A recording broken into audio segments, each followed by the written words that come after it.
How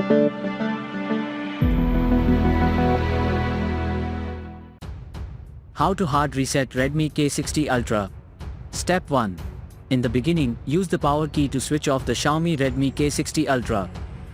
Step 2. Press and keep the power button with the volume up at the same time, but let go of the power key after the Xiaomi logo shows up. Step 3. Continue holding the volume up only until the recovery mode appears.